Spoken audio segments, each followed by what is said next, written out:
Hello students, class 11 commerce, subject accountancy, chapter 5 accounting equations. Okay, today's the topic is practical problems. आज हम अपने accounting equation की practical problems करेंगे. ठीक है, कि हम इसके क्वेश्चंस को किस तरीके से सॉल्यूशन कैसे करते हैं या इसकी फॉर्मेटिंग किस तरीके की होती है. ओके, तो चलिए करते हैं स्टार्ट अपना टॉपिक. ठीक है, क्वेश्चंस आपकी स्क्रीन पे है, आप एक बार पहले क्वेश्चन पढ़िए, फिर हम लोग उसका सॉल्यूशंस करते हैं. ठीक है, चलिए पहले पढ़िए क्वेश्चंस.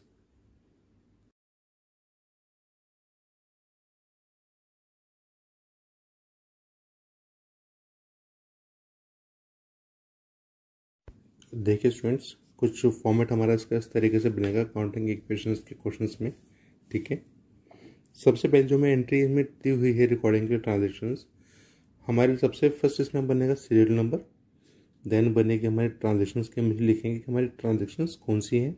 ओके, देन यहाँ पर आ जाएगा assets equal to liabilities plus capitals, जो कि हमारे अकाउंटिंग इक्वेशन, हम यहाँ पर अपने अकाउंटिंग इक्वेशंस लिख दी है. ठीक है, अब देखते हैं हमारे पास फर्स्ट जो ट्रांजेक्शन है, हमारे फर्स्ट ट्रांजेक्शन गिवन है Rakesh commences business with cash. यहाँ पे राकेश ने एक अपना बिजनेस स्टार्ट किया है. ठीक है, विद कैश.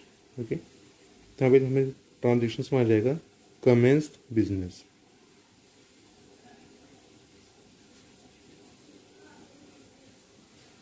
With cash.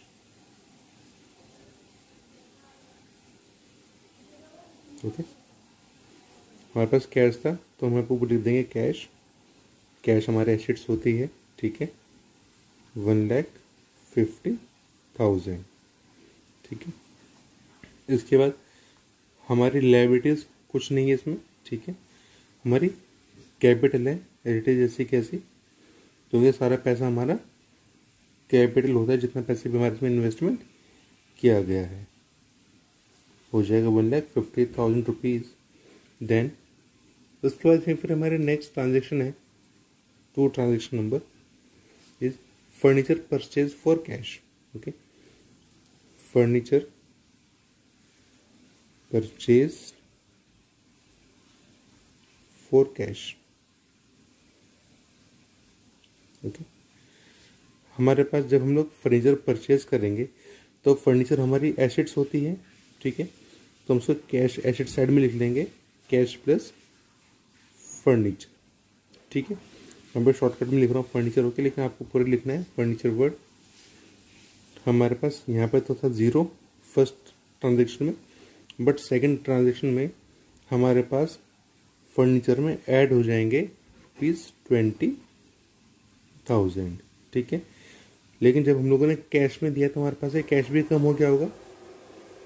हमारे पास कैश यहाँ पे हो जाएगा माइनस, कैश में से 20,000 एंड हमारे पास फर्नीचर में हो जाएगा ऐड. ठीक है, एंड लायबिलिटीज हमारी अभी भी ज़ीरो चल रही हैं, प्लस हमारे पास कैपिटल्स है. ठीक है, हमारे जब हमने फर्नीचर परचेज किया तो हमारे पास कैपिटल में से कुछ गया नहीं, क्योंकि हमारे पास अमाउंट गया और हमारे पास फर्नीचर में आ गया. यहाँ पे हमारा जीरो का जीरो रहेगा. हमारे पास यहाँ पे न्यू इक्वेशन बन जाएगी. New equation is 1,30,000 rupees 20,000 equal to liabilities हो जाएंगे ज़ीरो एंड प्लस कैपिटल हमारे पास बचेगी 1,50,000 रुपीज़. ओके, ये आपकी बन गई है न्यू इक्वेशन. एंड देन हमारे पास फिर नेक्स्ट ट्रांजेक्शन्स हुई है purchase goods from Mahesh on credit. हम लोगों ने यहाँ पे महेश से परचेज किया है गुड्स को क्रेडिट पे. ओके, महेश से सॉरी, तो यहाँ पर जाएगा परचेज गुड फ्रॉम महेश.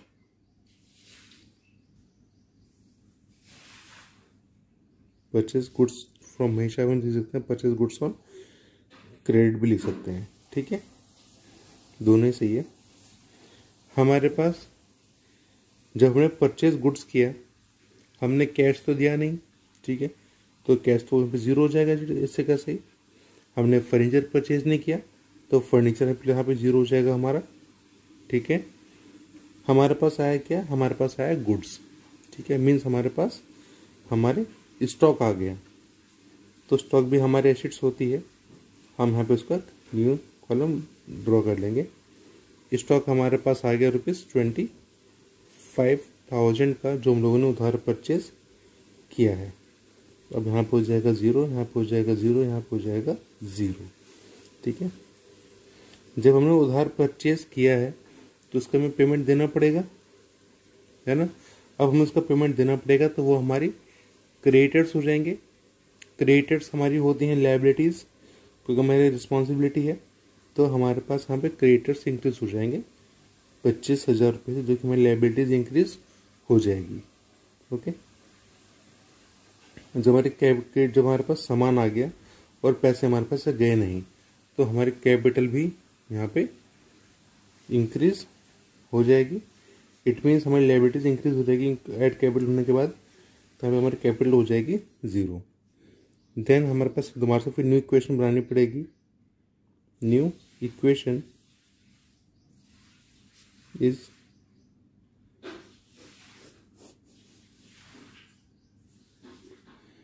ये 1,30,000 है, इतना ही रहेगा ये।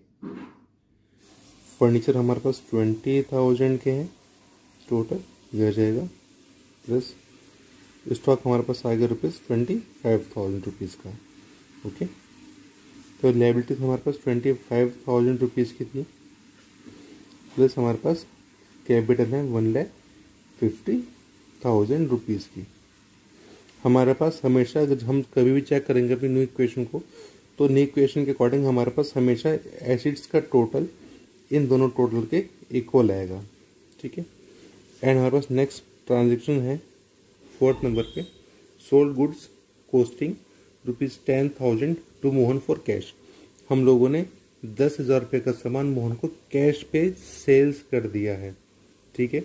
जब हम लोगों ने सेल किया सामान 10,000 रुपये का, हमने सेल्स किया 14,000 रुपीज़ में। ओके, इट मीन्स हमारे पास अमाउंट आ गया, ठीक है। लेकिन कैश सेल, ओके, हमारे पास कैश आया ₹14,000, ठीक है। फर्नीचर हमारे पास कुछ भी ना आया ना गया, तो ज़ीरो का ज़ीरो रहा हमारे पास, ठीक है। स्टॉक हमारे पास से कम हो गया ₹10,000 का, तो हम उसको कर देंगे -10,000, ठीक है। एंड जो हमारी कैपिटल थी, हमारी कैपिटल इंक्रीज हो गई ₹4,000, क्योंकि ये हमारा प्रॉफिट हो गया, ठीक है। हम लोगों ने 10,000 रुपये का सामान 14,000 में बेचा तो तो हमें प्रॉफिट हुआ ₹4,000 का, ये हमारा जाके ऐड हो गया कैपिटल में। ओके, इसके फिर हमारी न्यू इक्वेशन बन जाएगी। न्यू इक्वेशन बन जाएगी हमारी, यहाँ पर आ गया 1,44,000 प्लस 20,000 प्लस हमारे पास अब यहाँ पर हो जाएगा 15,000, क्योंकि हमारे पास 25 का था पहले स्टॉक, अब हमारे पास बच गया 15 का, क्योंकि हमने इसमें से 10,000 का स्टॉक कर दिया है सेल, ठीक है। 1,54,000।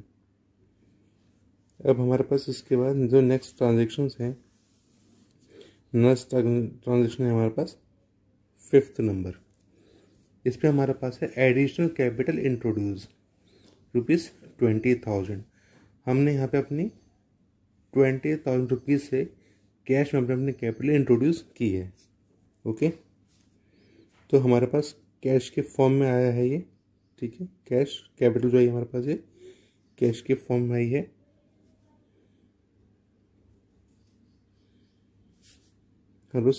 कैश बढ़ गया ₹20,000 से, फर्नीचर नहीं बढ़ा, स्टॉक नहीं बढ़ा, लायबिलिटीज नहीं बढ़ी, ठीक है। हमारे पास कैपिटल इंक्रीज हो गई ₹20,000 से। देन हमें फिर इसकी न्यू इक्वेशन बनानी पड़ेगी।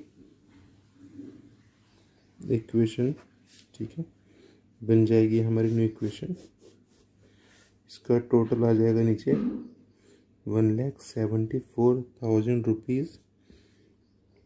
25,000 आ जाएगी हमारी लायबिलिटीज़ एंड ये आ जाएगा 1,64,000 rupees plus 20,000 rupees and plus 15,000 rupees.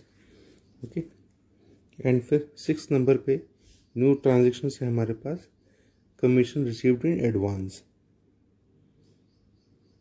Commission received in advance,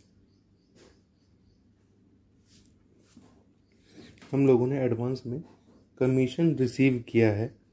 ठीक है, एडवांस में कमीशन रिसीव जब हम करते हैं, ठीक है, तो हमारे पास कैश भी बढ़ जाता है, लेकिन ये हमें रिसीव अभी होना नहीं था, ये हमें होना था बाद में। तो ये हमारी एक तरीके से लायबिलिटीज़ भी हो जाती है, जो कि हम लोगों ने अपना पास एडवांस में रिसीव कर लिया है। ठीक है, तो हम इसको अपने पास कैश में रिकॉर्ड करेंगे 2,000 रुपीज़ को। एंड हमारे पास फर्नीचर ऐसे का ऐसे रहेगा, कुछ इंक्रीज़ नहीं होगा ना स्टॉक इंक्रीज़ होगा, बस लायबिलिटीज इंक्रीज़ हो जाएंगे ₹2,000 से। ठीक है, एंड कैपिटल हमारी इतने की इतनी ही रहेंगी। फिर हमारे पास दोबारा से न्यू इक्वेशन बन जाएगी। New equation 1,66,000 plus 20,000 plus 15,000 is equals to हमारे पास 27,000 हो जाएगा अब। एंड यहाँ पर हो जाएगी जीरो था ये 1,74,000 रुपीज़। ओके, देन फिर नेक्स्ट हमारे पास ट्रांजेक्शन है, हमारे पास 7 ट्रांजेक्शन, हमें 7 ट्रांजेक्शन में दिया हुआ है paid to creditors Mahesh full settlement 22,500 rupees. हमने यहाँ पे महेश को हम लोगों ने गुड्स परचेज किया था 25,000 रुपीज़ का उधारी पे क्रेडिट पे, लेकिन हमने उसमें पूरे फुल सेटलमेंट के बदले में 22,500 रुपीज़ पेमेंट कर दिए। इट मीन्स हमने उसको कम अमाउंट पे किया। ठीक है, इट मीन्स हमें इसमें डिस्काउंट मिल गया 2,500 रुपीज़ का। ठीक है, डिस्काउंट मिला है हमें, तो वो हमारा प्रॉफिट है। प्रॉफिट होगा तो वो हमारा जाके ऐड हो जाएगा हमारे कैपिटल में। ठीक है, अब यहाँ पे हम लोग कर देंगे पे टू क्रेडिटर्स। हमारे पास टोटल अमाउंट हमने कितना पे किया, ₹22,500 रुपीज़ पेमेंट किया। हमारे पास फर्नीचर में कुछ नहीं किया, इसमें कुछ नहीं किया। हमारे क्रिएटर्स कम हो गए 25,000 रुपीज़ से, क्योंकि हमारे पास ऑलरेडी इतने के थे क्रिएटर्स, हमने इनका पूरा पेमेंट कर दिया। और प्रॉफिट हमें हुआ 2,500 रुपीज़ का। ठीक है, फिर में दोबारा से न्यू इक्वेशन बन जाएगी इक्वेशन। ठीक है, इक्वेशन बन जाएगी टोटल करने के बाद इसमें हमारे पास अमाउंट आएगा 1,43,500 प्लस 20,000 प्लस 15,000 एंड प्लस हमारे पास यहाँ पर आ जाएगा, सॉरी लेस है ये। ठीक है, बचेगा ₹2,000 प्लस आ जाएगा 1,76,500। Okay, and next is 8th transaction हमें गिवन है sold goods ₹15,000 for ₹18,000 out of which 5,000 rupees received in cash. हम लोगों ने यहाँ पे क्या किया, हमारे पास स्टॉक था 15,000 रुपीज़ का। ठीक है, जो कि हम लोगों ने सेल्स कर दिया 18,000 रुपीज़ में। ओके, जिसमें से कि हम लोगों ने 5,000 रुपीज़ रिसीव किए हैं कैश में। और देखो हमारे पास यहाँ पे सामान था 15,000 का, हमने उस सामान को बेच दिया 18,000 में, और हमने कैश रिसीव किया 5,000 रुपये, यानी कि हमारे पास 13,000 और पेंडिंग में रह गए हैं। ठीक है, अब देखते हैं कि जो है sold goods costing 15,000 for ₹18,000 cash received ₹5,000। ठीक है, हमारे पास कैश कितना है, ₹5,000 आया कैश। फर्नीचर कुछ नहीं आया, हमारे पास से स्टॉक कम हो गया 15,000 रुपीज़ का। ठीक है, लेकिन अब हमारे पास देखो, हमारे पास जो अमाउंट आना है अभी, ठीक है, हमारे पास अभी जो अमाउंट आना है, हमारे पास यहाँ पे प्रॉफिट कितने का हुआ, हमें प्रॉफिट हुआ ₹3,000 का। ओके, तो 15 का सामान था, मैं 18 में बेचा, तो 3 का प्रॉफिट हुआ हमें, और उस 18 में से हमारे पास 5,000 रुपीज़ तो रिसीव होगा, एंड 13 हमारे पास अभी आने बाकी हैं। ठीक है, जब आने बाकी हैं तो वो जो हमारे पास हमारे एसेट्स हैं, वो पैसे हमारे पास आने हैं अभी, जब वो हमारे पास पैसे आने वाले होते हैं तो वो हमारे डेटर्स होते हैं। ठीक है, वो हमारे होते हैं डेटर्स।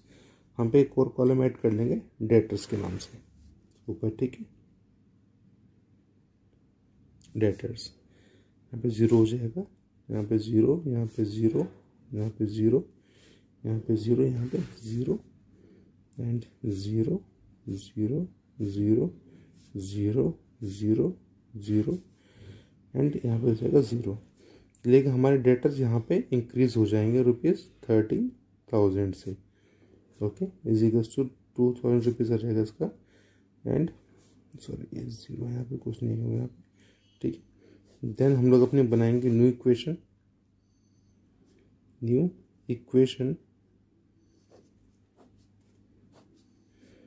बनाएंगे तो हमारी न्यू इक्वेशन बन जाएगी, ये बन जाएगी 1,48,500 रुपीज़ प्लस आ जाएगा हमारा 20,000 रुपीज़। ठीक है, हमारे पास अब स्टॉक बचा 0, स्टॉक कुछ भी नहीं बचा हमारे पास, एंड प्लस डेटर्स हमारे पास हो गए ₹13,000, लायबिलिटीज़ हो गए ₹2,000, एंड हमारे पास कैपिटल्स हो जाएंगी 1,79,500। Okay, and next and last transaction हमारे पास है इसमें, depreciation on furniture provide at the rate 10%। हमारे फर्नीचर के ऊपर 10% का डेप्रिसिएशन लगा है। डेप्रिसिएशन मीन्स हमारी मशीन की वैल्यू कम हो गई, यानी कि हमारे कैपिटल्स की वैल्यू कम हो गई है। ठीक है, डेप्रिसिएशन ऑन फर्नीचर 10%। ओके, जब हम लोग डेप्रिसिएशन लगाएंगे तो हमारा कैश का तो कुछ इफेक्ट पड़ेगा नहीं, उसका ये 0 हो जाएगा, बट हमारे फर्नीचर की 10% वैल्यू कम हो जाएगी, तो माइनस हो जाएगा ₹2,000 से। हमारे पास स्टॉक 0 हो गया था, एंड हमारे पास इसमें कोई ट्रांजेक्शन नहीं है तो ये भी 0 हो जाएगा। अभी लायबिलिटीज हमारे पास कोई एंट्री नहीं है, अभी 0 हो जाएगी हमारे पास, बट ये कम हो गया ₹2,000 रुपीज़ से डेप्रिसिएशन करने के बाद में, एंड हमारे पास अब इसमें न्यू इक्वेशन बन जाएगी। इक्वेशन बनेगी हमारी 1,48,500 रुपीज़ प्लस ये बचेगा 18,000, वो 20 में से 2 हो गए लेस, तो बचा 18 plus 0 plus ₹13,000 is equals to 2,000 plus 1,77,500। Okay, 11 बन गई न्यू इक्वेशन। इस तरीके से हमारा होता है ये अकाउंटिंग इक्वेशंस के क्वेश्चंस। अब चाहे हम लोग इसमें किसी भी इक्वेशन को उठा के देख लें, चाहे हमारी ये इक्वेशन है, ये इक्वेशन है, ये इक्वेशन है, ये इक्वेशन, ये भी इक्वेशन है, ये इक्वेशन है हमारे पास, एंड ये इक्वेशन है। हमारे सभी इक्वेशंस की जो भी हमारी बनी हुई हैं, इन सभी इक्वेशंस के अकॉर्डिंग हमारे पास जो है अपनी assets is equals to liabilities plus capital हमारा इक्वली बैठेगा। ठीक है, इस तरीके से हमें करना होता है अपने अकाउंटिंग इक्वेशंस के क्वेश्चंस। ठीक है, okay, thank you and have a nice